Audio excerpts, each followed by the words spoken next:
Every individual is going through stress, career stress, job stress, steady stress, every kind of stress they are going through. And psychology just teaches you to be more conscious and aware of how you feel and how you can deal with it. If I have a healthy mind, like I'm practicing yoga every day, I'm going for a nature walk every day, I'm going out with social, like with people out there meeting, I'm healthy in my mind, but I'm not having good food. I'm having like junk, having midnight snacking, dessert cravings. And how would I be more conscious in my mind? People are choosing to live their lives on their own terms and thinking it is a good thing. Well, self-care is a good thing, me time is a good thing, but also at the same time we need to understand how it is to connect with different kinds of people. It doesn't matter if your viewpoint is different. It is also important that I understand your viewpoint, you understand my viewpoint. During my time in Canada, the starting few months, I worked as a laborer in Canada, and coming from a psychology background, I was not ashamed, but I was like, what am I doing?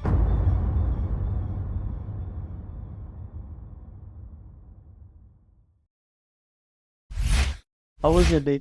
I was having a good day today, a thrilling experience to come back come all the way from Brampton today. Yes, it was a good experience. Great. So what are topics you're going to touch today?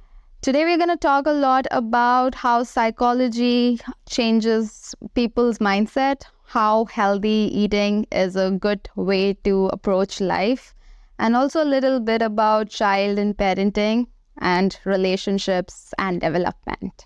Great. Okay, so where do you want to start with? Let's just brief up what is psychology for you. Psychology for me is a practice every individual can have in their life by connecting their emotions, feelings, and their eating habits as well to a healthy path of life. So that is all psychology sums up for me. Being a psychology graduate, I have known that it is very important for an individual to take care of their life while making sure they are having good relationships with everyone in their society. Do you think psychology holds a significant part in our today life? It holds a very vital role in today's life. Every individual is going through stress, career stress, job stress, steady stress, every kind of stress they are going through. And psychology just teaches you to be more conscious and aware of how you feel and how you can deal with it. Not escape, but try to accept and overcome. Accepting is a very important step to overcome any situation. So that is what psychology teaches. So it is very important. We didn't have psychologists to tell about our problems to us or give us therapy. Yes. But at that time also people used to come out of their career zones. Yes. They used to solve the problem. Yes. Then why all of a sudden we have psychologists who can help us? Well, if we talk about the olden times, people were very conscious. We had social gatherings. We had physical activity by sitting down and, doing all the activities like household chores. We had physical mobility. We had social connections. We had self-care activities as well. People would involve in like different. They would just go out for a walk during the evenings. They would, have a good healthy meal, which is the most important factor of impacting people's, stress levels and depression levels. So nowadays, everyone is busy. Everyone can just go walk to the Tim Hortons and grab a cup of coffee and croissant for the day's meal. And how do you think they are getting hydration? How do we think they're getting nutrition for them to, go understand and be more aware of their feelings? So that is why in today's life, the term psychology is going and taking rounds, so that we are just advocating people that you need to be more aware of how you feel.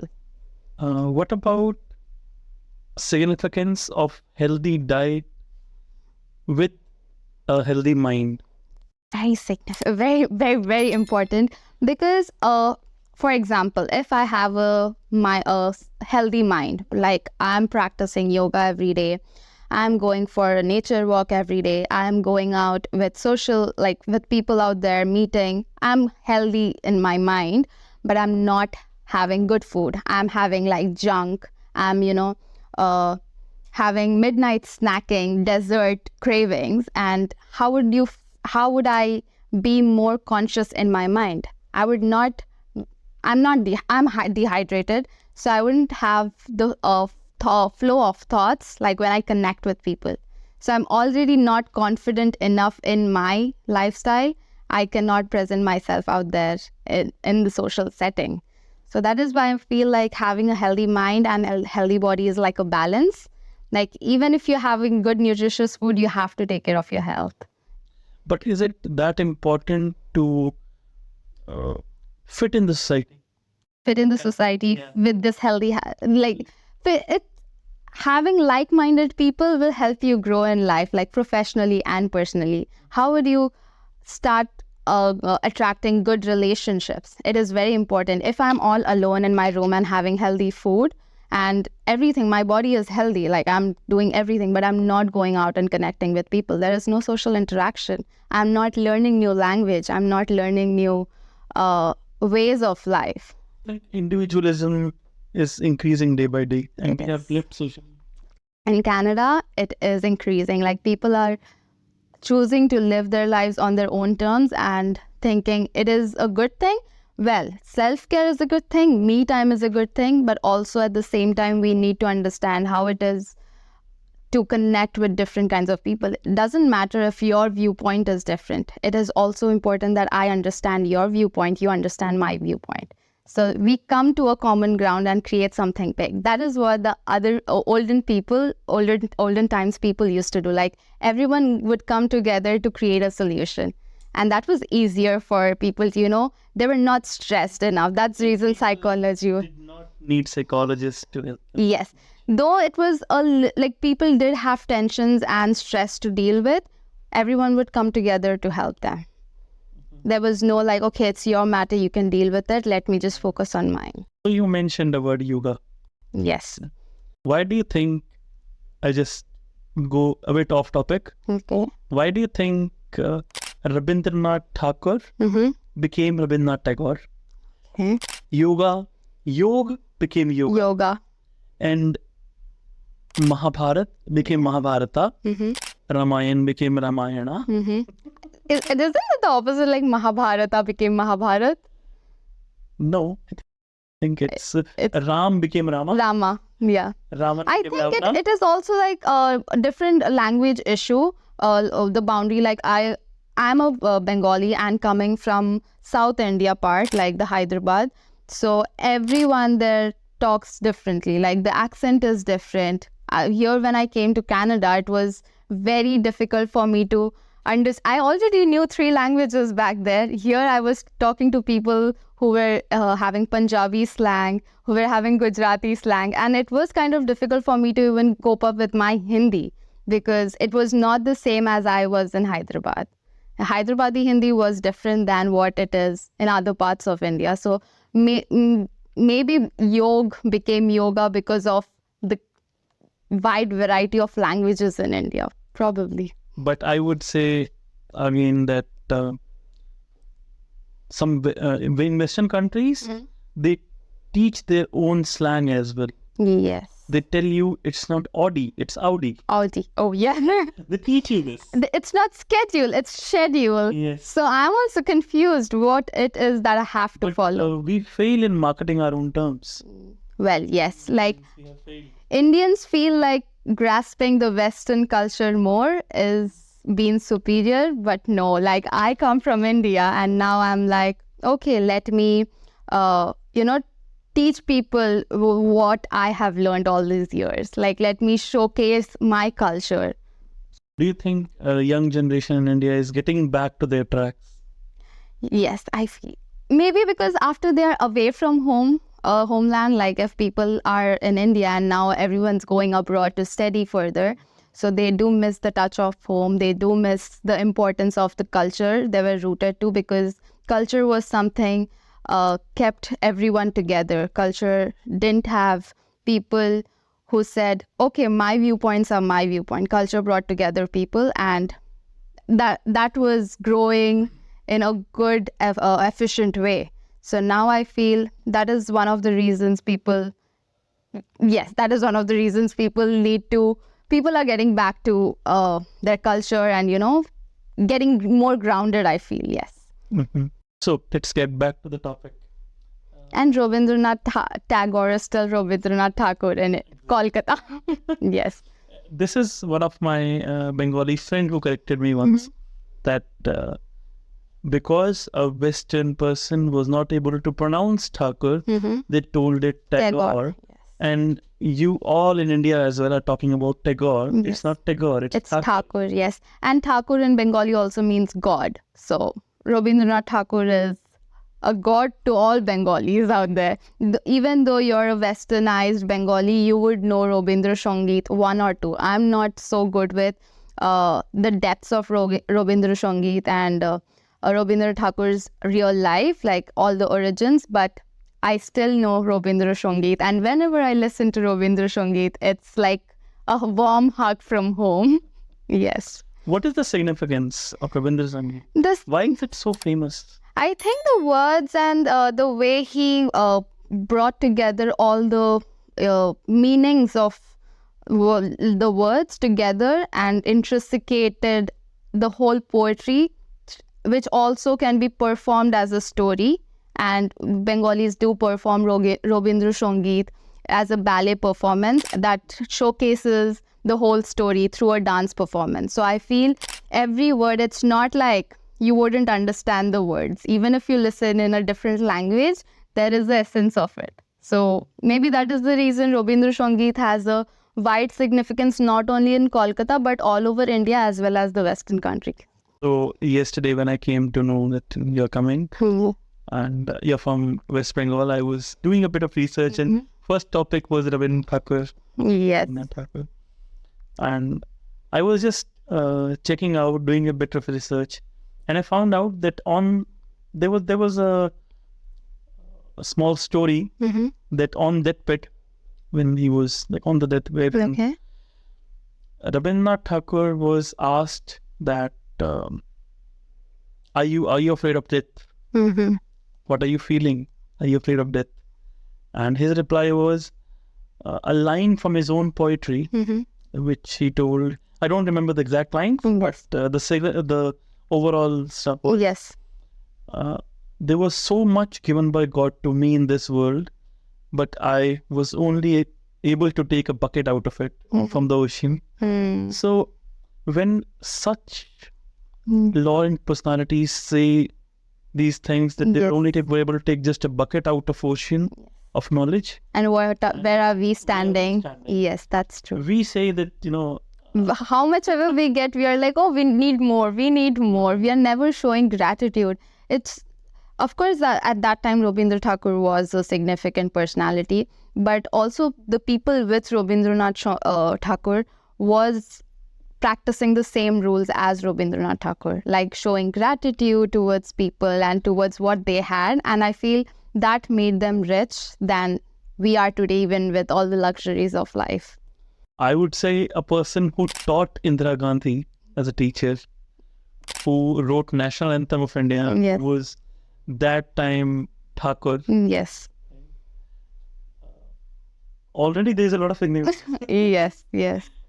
I know that probably because, the way he was teaching people to live life, he wanted to just showcase that to everyone, that this is how life is lived through his poetries. Even I feel any poet you take, like I'm a writer myself, I would say whatever I write, if tomorrow when I'm not here and my writings are a way to teach people out there, not to remember me, but to teach people out there, then I would be very happy. That would be like a satisfied life, if we say. I recently wrote a quote and I posted it on Instagram. It was that a writer melts their own soul to write one word which they'll be remembered for. Absolutely. Absolutely. That is the essence of writing. If we talk, like I was also a literature student, and if you go into the depths of literature, there's a lot of sonnets. I think from literature, there are a lot of people coming out from West Bengal. They are Yes. very famous. Yes. Satyajit Ray. Exactly. Yes. So I feel Bengalis are very connected to their roots, to their literature. Yes, we are. Even Classics. yes, even though I am away from West Bengal, like the community my parents built in India, like Hyderabad, we still are, like, they do all these programs where, you know, we are remembering Rabindranath Tagore, we are remembering different cultural activities and literature.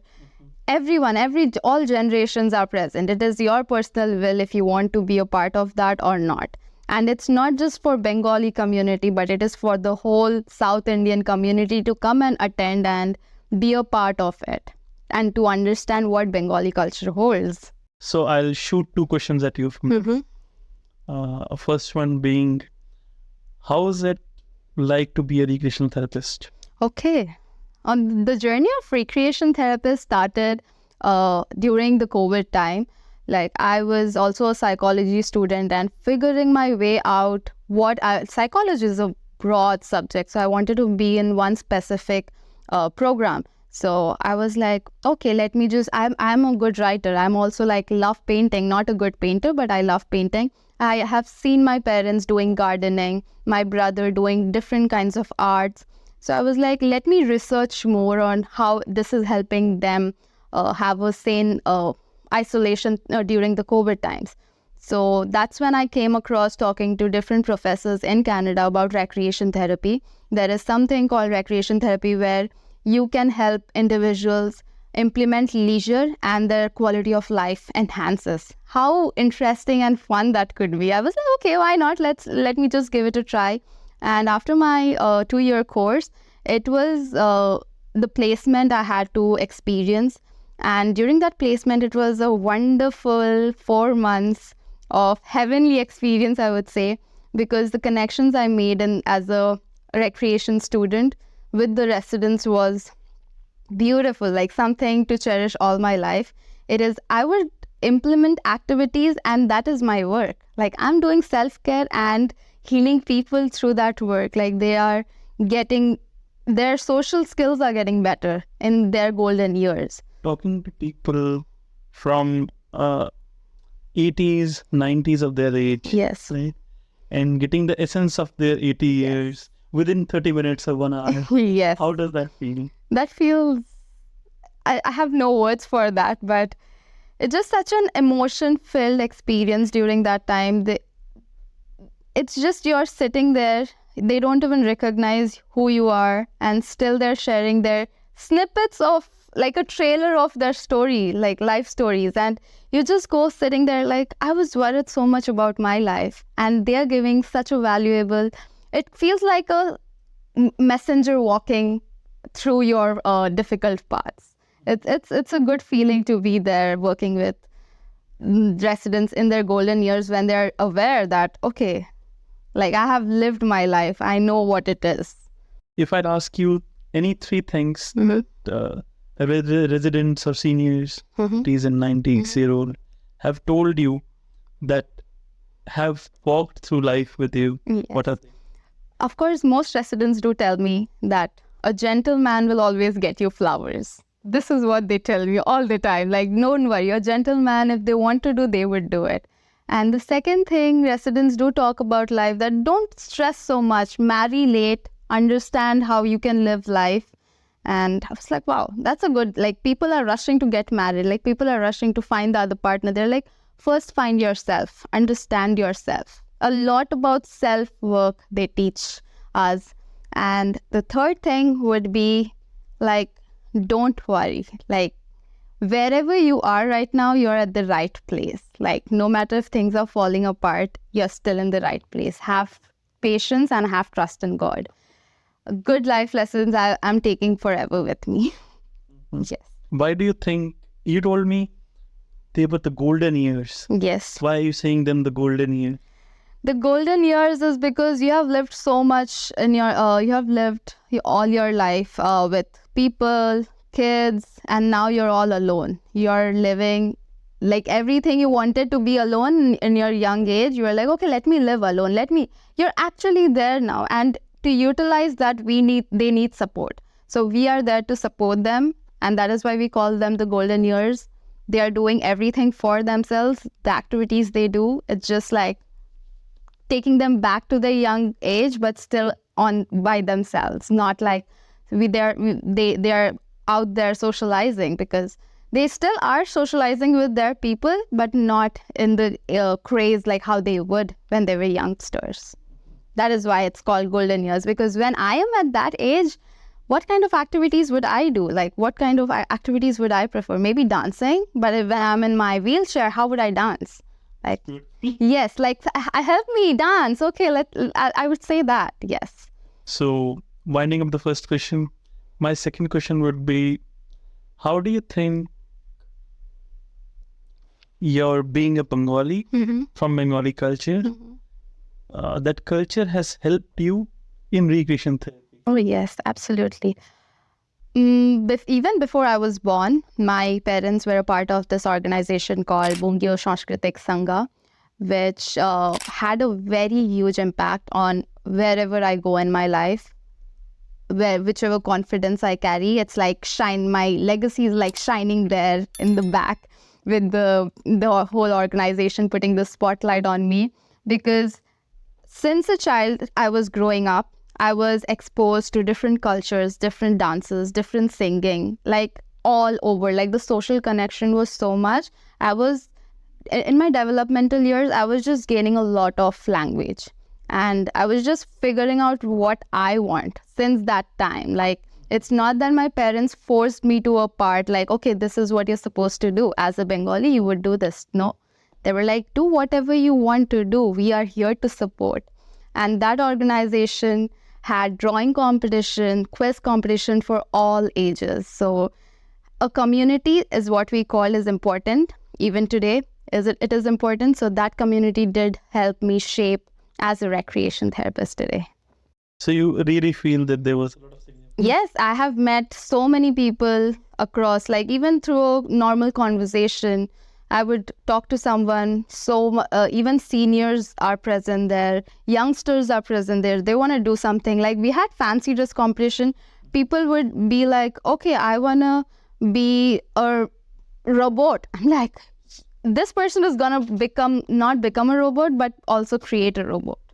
Like, do something helpful. Like, people have so much of enthusiasm to be a part of the community that do help kids, especially, to develop their social skills sooner. You do recreation therapy, and what else?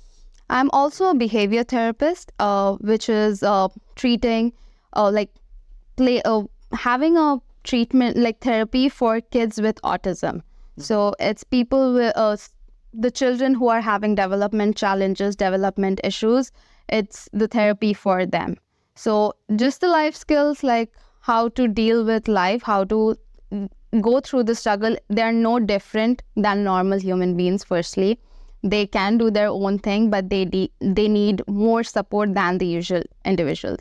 As a child, you also needed support, but they need extra support and care and compassion during the process of their own dealings.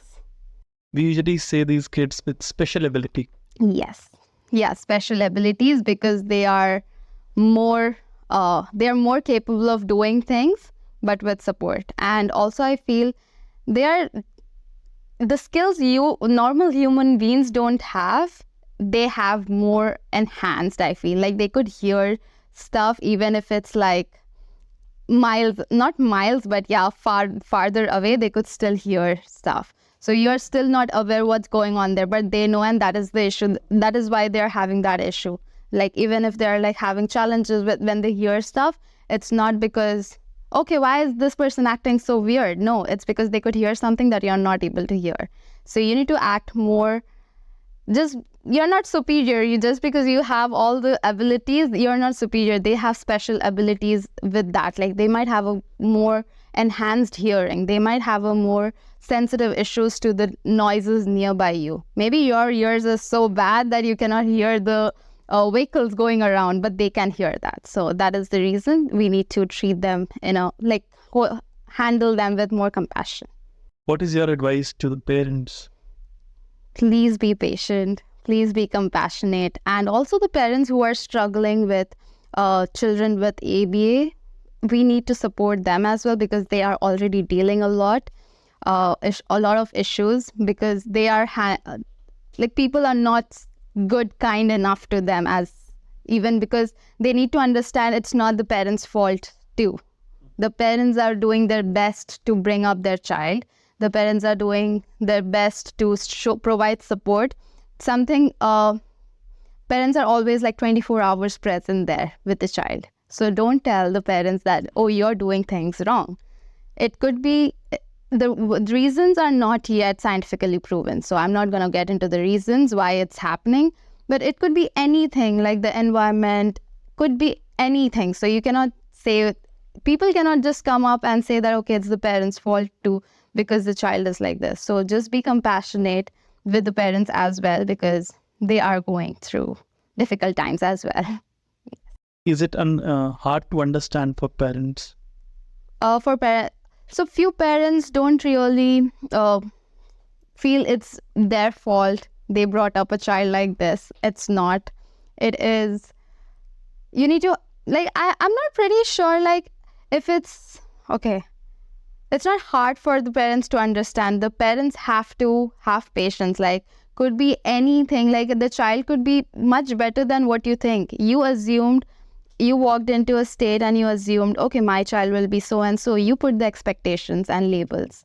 The child came up with its own abilities, with special abilities, which you didn't expect, because your mind couldn't even get to that scenario that, okay, my child could be so smart. You just thought your child will be like the normal kids. Child.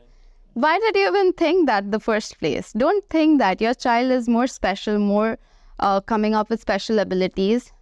So let him do on his own whatever he's doing. He can show up I have seen Taare, Zameen, but if people have seen that movie, that was a very, after that, my parents changed their parenting in a certain way, I feel. Firstly, they would be more demanding, okay, do this. Even we had painting sessions, Sundays and stuff, but they would be more demanding. But after that, my whole family sat together and saw that movie. It was like a family time, and I was crying, my dad was crying. And after that, they were like, okay, no, let the child be, because he is dealing with his challenges. He will also figure out. Whenever we need support, we do turn to parents if they are doing healthy parenting. So if a parent is doing healthy parenting, don't worry if your child is going to turn back to you or not. Your child will for surely, no matter where he or she is stuck, they will get back. Yes, because I still do. But you feel Taare Zameen first changed something? Yes, that was a movie that stuck with me. I would say that as a psychological movie, because it taught parents how to do parenting. It taught a child to be in their own safe space, and it taught a child to find it taught every individual to find a good support, a guidance, the Amir Khan character. So it is very important that you have a great support, be it a friend, teacher, anyone in your life. Could be, if you have a great support in your life, you can go anywhere in your world. You can go out of your comfort zone. And that support has to be your mentor, parent, or anyone. You can have a friend, you can have a neighbor who is supporting. Anyone could be your support. During my time in Canada, the starting few months, I worked as a laborer in Canada. And coming from a psychology background, I was not ashamed, but I was like, what am I doing? But I felt proud. My parents were supporting me throughout, saying that you are starting from scratch. Remember, this is not your job or career. This is a way you're just figuring out how you can open your path. Because I was not sure if I want to be a behavior therapist, if I want to be a recreation therapist. So I was still figuring out, and Canada's job market was not that good. So job was the only way out. And after that, I was like, I had my friends supporting me, saying that, don't worry, you can do this. Like it's the verbal motivation. I don't want you to do physically something like get me jobs. No, it was just verbal motivation and believing that, you know, you can do it. You have done so much in your past. You have been like all-rounder in India. Why not in Canada? It's just the location has changed. You still can do it. So that is kind of a support. You can get it from anywhere. So, I think sometimes you just need to hear one thing that even your gut. I'm here. Yes. Yes. You just need to hear from someone. Absolutely. I will take care of that. Yeah, even your gut instincts, you need to take care of your gut instincts. And gut instincts can only be strengthened if you have a healthy mind and healthy eating. If you don't have any of these two, your gut is like sleeping all the time, just like you do. Yes. My gut instincts are super strong, I feel sometimes. They're like, okay, let's do it, Bidisha, let's go for it. Okay. Would you like to talk about hypnotherapy? Hypnotherapy? So I actually do a lot of journaling. I do a lot of spiritual practices like meditation, tarot reading sessions, full moon. Is the spirituality also connected to your culture? Not culture. Oh, I get a lot of people saying me. No, I get a lot of people saying me every time, oh, you do Kala Jadoo? I'm like, no, but I can still do it if you want to. Yeah, people say, okay, you know what, my things are not going good. And I was like, oh, we have Bidisha, she'll do Kala Jadoo. I'm like, no, I don't do Kala Jadoo. And whenever I talk about journaling, whenever I talk about meditation or me time, when I ask them, you know what, I just go for meditation. They're like, oh, see, now she's going to do Kala Jadoo for sure. Look at her, get into her room now, she'll just be like this. And even if I burn a candle, like scented candles, they're like, okay, is this something related to Kala Jadoo? And I was in Kolkata. I never heard about Kala Jadoo. So But why massive. I don't know, just Bengali is equals to like, before Bengali was Rashogolla, now Bengalis are Kala Jadoo. It's just the norm. I don't know, maybe the Instagram trend that's going on that, okay, I do Kala Jadoo and people are posting their own pictures. This is the Kala Jadoo I do. I'm like, okay, maybe that is the thing. Even I did that trend because people said me, what is the Kala Jadoo you do? I was like, okay, that's me. Yes. So it just, so basically when you talk about manifestation and spirituality, it's like manifestation, you know, you're just having in that satisfaction feeling and you already attract. Whatever good you think of grows. So that is where, like, if you talk about hypnotherapy and lucid dreams, I did have kind of lucid dreams. People do have lucid dreams and also sleep paralysis. Yeah, deja vu thing. And also people do have sleep paralysis. I don't know what exactly sleep paralysis is in depth, but it is like, so people feel that something really happened to them in their dreams and they weren't able to wake up. So people all relate this to like spiritual stuff. If that, I feel whatever works for you works for you. If me drinking water helps me lose weight, that's what I'm gonna believe and lose my weight. Yes. So, and hypnotherapy, I'm not really into hypnotherapy yet. I have not heard about it. But yeah, in future, if I get a chance to go through a hypnotherapist and know about my past, future, or whatever that sounds like, I would. I also heard about RLP, regression past life therapy. What's that? It's like people take you to your past life and it shows you your traumas, your dark shadows, which is the reasons you're not able to focus on few aspects of your life now. Maybe if you have a bad relationships, like on and on, maybe this kind of therapy could help. Like I have never tried that, but if I ever get into that and, you know, start practicing, start getting a license of it, then I might advocate on that. It comes back to the saying in India, we have this old saying that no.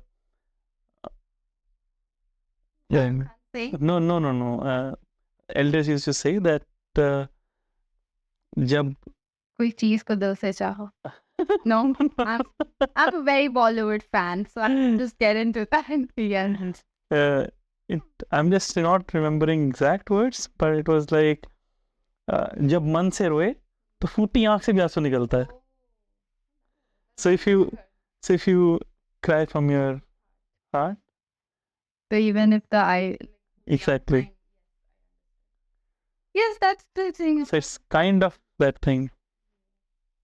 Let's talk about students coming in Canada right now, struggling with homesickness, depression. No, I have been through that path also, but I feel students can overcome the depression when they find good friends, because sharing a room when you come from your home is a very difficult part. So having a community, basically you have to build a community from scratch. In India, I had my own community, but here I had to build, even though not with the Bengali community, but all culture community basically. You cannot just stick to, okay, I'm a Bengali, I'm going to stick to Bengali community. You came to Canada, so come on, explore around, talk to the Westerners, how they live life, how they are happy, how they are dealing, what their family culture is. And I feel in Canada, everyone is coming from some or the other part of the world. So that gives you a more exposure to different variety of cultures and food to be a plus point. Uh-huh. But in the career perspective, what we see is less of jobs right now, struggle with career path. How was your career path?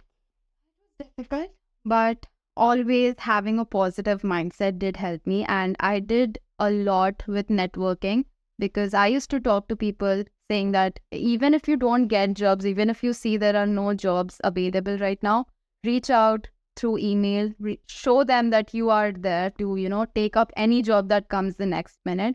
I kept up with LinkedIn profile, and I was connecting with everyone I could, though I know them or not. If I don't, let me just talk to them, have a chit chat. You are available to have a chit chat anywhere. Like nowadays, LinkedIn is such a good profile, a good platform for everyone out there, that you can connect anyone across the whole world, not in just Canada. If you want a job in somewhere, Paris or anywhere, you can just connect with them and talk about it. It's not just getting a job, you're learning something. So that is a learning platform, I would say. So what is the significance of LinkedIn in today's careers? It is gonna have a professional as well as personal development. You're gaining a community in there, like like-minded community. If you're into art, LinkedIn is for artistic people also. This is a very big myth that goes around. If you're an artistic person, no, that you cannot be on LinkedIn. It is just for corporate world. No, be it anything, your ideas is out there to present. Whoever likes it is gonna come your way. You are there.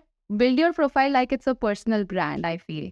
I just keep posting anything that I like, that I do in my life, be it personal, like even if I'm doing journaling, I would post that, okay, this is my journaling insight that I got. And even if it's like professional, I would just do that as well. Like this is what I did implement the activities in my work life. So it is like, I'm just giving my opinion, and that people are coming across for that reason. What do you think? How can people overcome depression in Canada? Overcoming depression is always about, first of all, accepting how you're feeling, understanding what you're knowing. People are like, okay, this is life. The stress is a part of life. Let's work on the stress. Accept that you have stress first. We can work on all of this life and, hustle and bustle and get job and get money. But where are we going to go if we don't have a satisfied, happy life? There is this, I don't know, a research or a TED talk that I've heard that says that 90% of people are happy because they have a good partner with them. And that comes again to relationships. If you don't go out and talk to people, how would you build relationships? If you don't understand yourself, how would you go and approach other people? How would you tell about yourself? What would you tell about yourself when you don't know about yourself? So everything comes from self-healing. Accept what you're going through. That is okay to go through. It's not a big bad thing to talk about. If you find someone who can understand and support during that time, that is a great thing. Go talk to them, build a connection. Doesn't mean a romantic connection. You can also build with anyone a very meaningful connection. Like life's purpose is build connections, I feel. Great. It was very fruitful talking to you. Thank you very much for being our guest. Thanks for coming to Mug Talks again. Thank you so much for having me. Thank you very much.